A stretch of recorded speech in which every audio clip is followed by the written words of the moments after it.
Muy bien, vamos a empezar el programa con una charla que nos conecta al procurador, Amado Enco. Él está en Arequipa, procurador público de la Contraloría General. Buenas noches, procurador, gracias por estar con nosotros. Maite, muy buenas noches. Gracias a ustedes por la invitación. Bueno, quisiéramos entender con mucha claridad cuál es la situación que se está en este momento analizando en los tribunales, en el Tribunal Constitucional. Se habla de una facultad de sanción que está en revisión y que obviamente está vinculada a la Procuraduría. Sabemos que es una institución muy relevante en países en donde la corrupción, como decía, está tan extendida. Exactamente, ¿cuál es la situación?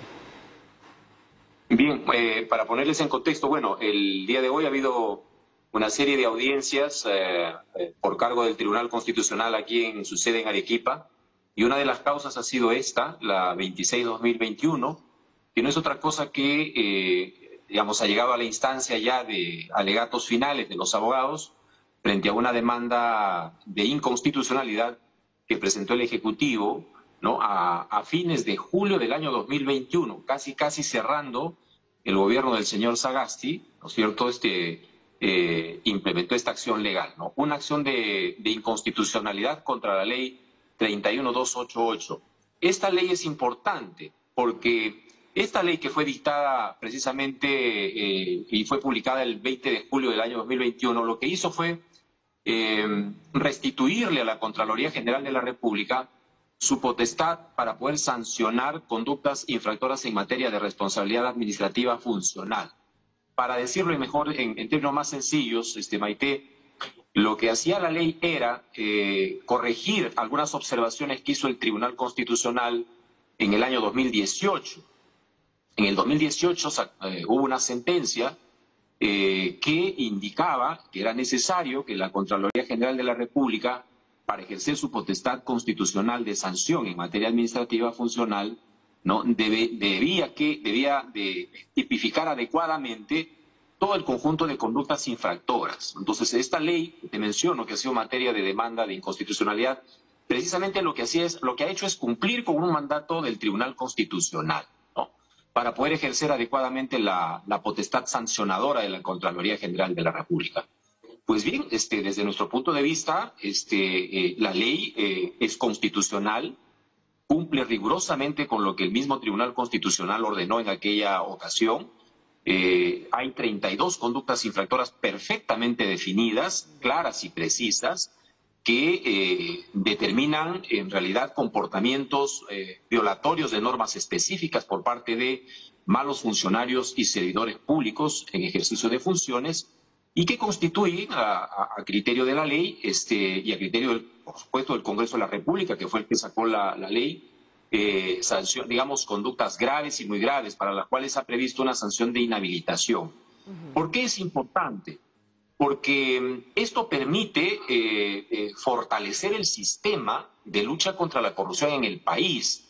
La Contraloría General de la República tiene facultades no solamente para poder fiscalizar el buen uso de los recursos públicos, sino también tiene una competencia constitucional para ejercer su potestad de sanción frente a aquellos funcionarios que han incurrido en este tipo de infracciones graves, ¿no es cierto?, que perjudican al Estado.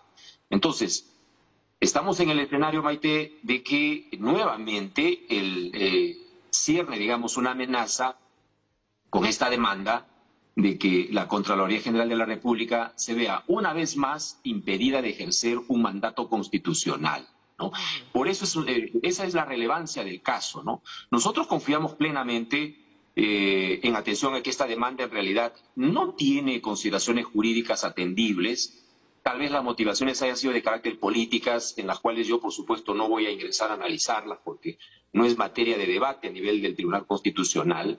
Pero desde el punto de vista jurídico, Maite, y con eso cierro la respuesta a esta pregunta que me has hecho, no encontramos en realidad ninguna que pueda vulnerar, ¿no es cierto?, el marco constitucional, y por supuesto esperamos que con ese grado de responsabilidad que le atañe al máximo intérprete de la Constitución, al Tribunal Constitucional, no pueda evaluar esta demanda y la desestime y la declare infundada, y de una vez por todas se consolide este mandato importante que tiene la Contraloría para poder avanzar en este gran objetivo, Maite, Claro. estimados, de evitar la impunidad frente a actos de corrupción en el país, que es lo que creo que todos los peruanos queremos. Exacto, y evidentemente sabemos cuáles son los costos y el impacto social de la corrupción en el Perú.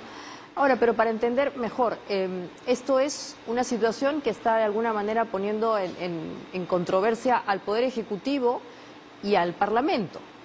En la mitad, en el medio, está la Procuraduría, perdón, exactamente, la Procuraduría, a la que usted representa. Ahora, la Procuraduría, como usted ha indicado, es parte relevante del sistema, de alguna manera, anticorrupción, y que además cuenta con un tribunal de sanciones, que sería uno de los elementos que demuestra justamente que este tipo de situación, las sanciones funcionales o administrativas, son parte del ser mismo de la Procuraduría. ¿Qué pasaría en el caso en que finalmente no se les dé la razón y qué tendría que pasar? ¿Desaparecería este tribunal o cómo sería la situación allí? Bueno, fíjate, en el año 2010 es cuando se instituye la competencia de la Contraloría General de la República para poder sancionar este tipo de comportamientos, ¿no? Con la ley 29622 del año 2010. Esa ley sí, efectivamente fue materia, insisto nuevamente, de una revisión por parte del Tribunal Constitucional y encontró que era necesario hacer ajustes, que son los que se han hecho con esta ley que ahora se cuestiona nuevamente. Digo esto porque en realidad serían 13 años que la Contraloría no puede todavía ejercer adecuadamente esta potestad debido a este tipo de acciones legales en contra de su mandato constitucional. Como dices tú, ¿qué pasará si es que el Tribunal Constitucional, que sinceramente por el desarrollo de la jurisprudencia del tribunal en materia anticorrupción en el país, dudo sinceramente que pueda, digamos, pasar el filtro, ¿no? Y yo estoy seguro que el Tribunal Constitucional la va a desestimar, pero en el hipotético caso de que el Tribunal Constitucional tomara una decisión de declarar fundada esta demanda, el mensaje sería evidentemente desalentador a la ciudadanía en general, ¿no es cierto? Y yo creo que un golpe duro al sistema. Has hecho bien en precisar que la Contraloría General de la República forma parte importante, es uno de los agentes más importantes dentro del sistema anticorrupción en el Perú, ¿no? Por toda la labor que tiene en materia de lucha contra la corrupción, ¿no? Con el despliegue del control gubernamental a nivel nacional y de manera transversal al Estado, ¿no? Se gasta mucho dinero del Estado para poder realizar este trabajo de fiscalización del buen uso de los recursos públicos y de la detección de inconducta funcional y de presuntas responsabilidades civiles, penales y administrativas, que luego son en realidad sometidas a diversos fueros, ¿no? Al fuero civil, al fuero penal y en este caso, por ejemplo, a los órganos sancionadores y al propio tribunal de sanciones que tú has manifestado. Si se declara inconstitucional, todo esto tendría que desactivarse nuevamente y eso implicará que más de 800 funcionarios y servidores públicos que están sometidos a procedimientos de sanción frente a esto, ante los órganos del PAS en la Contraloría, bueno, tendrán que ser nuevamente archivados y, insisto nuevamente, ¿no? Lo lamentable es pues, el mensaje que damos en realidad de que en el país sigue predominando el tema de la impunidad frente a la corrupción, frente a la inconducta funcional, ¿no?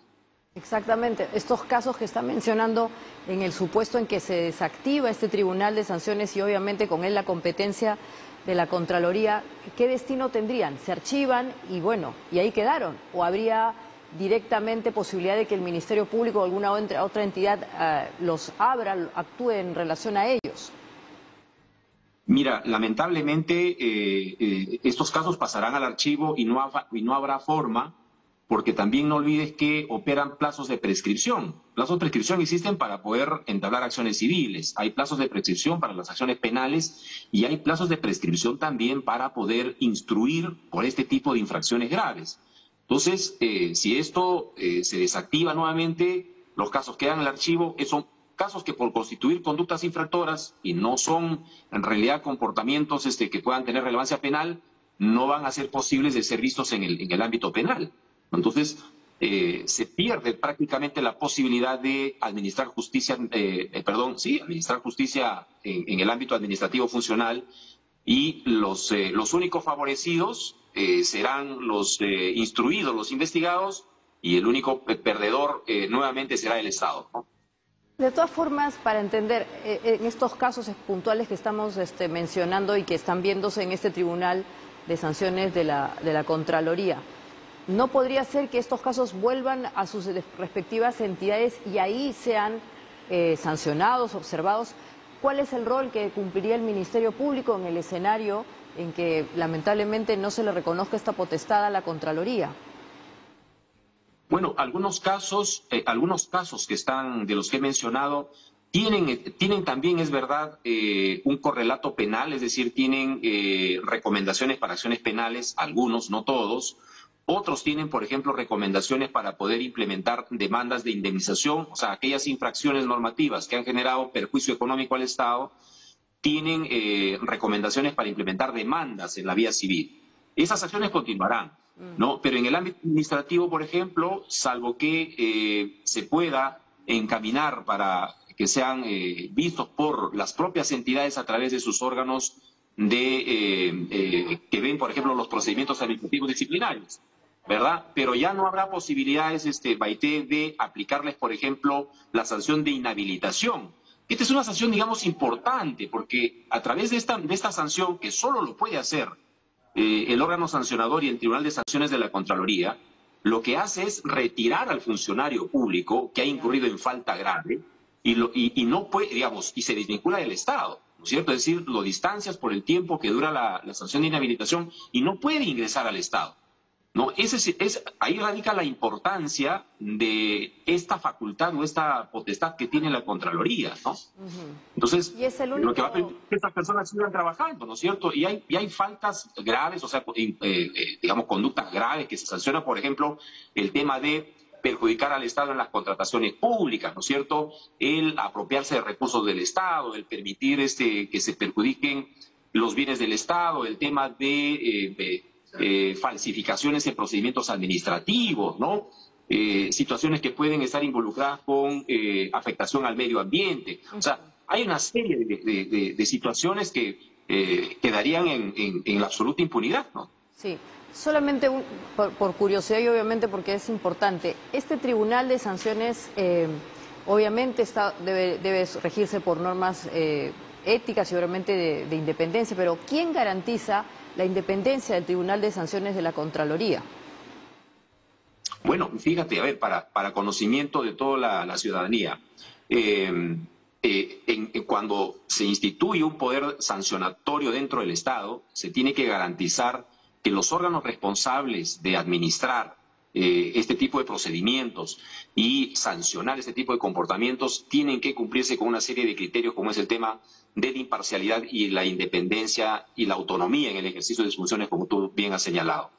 La Contraloría puso a concurso público las plazas de vocales para poder integrar las salas del Tribunal de Sanciones. Y eso ha sido, digamos, un concurso meritocrático, ¿no? En la que han postulado una serie de profesionales y han ganado las plazas los que han cumplido meritocráticamente con todas las condiciones y han obtenido el mejor puntaje de evaluación por un proceso sumamente riguroso que hubo, un concurso público, y así se han han quedado compuestas las dos salas. Entonces, la independencia y la autonomía, y por supuesto creo que el rigor profesional de los vocales que integran estas dos salas está garantizado, ¿no? La ciudadanía puede investigar y puede ingresar y obtener la información que da cuenta de lo que acabo de manifestar, ¿no?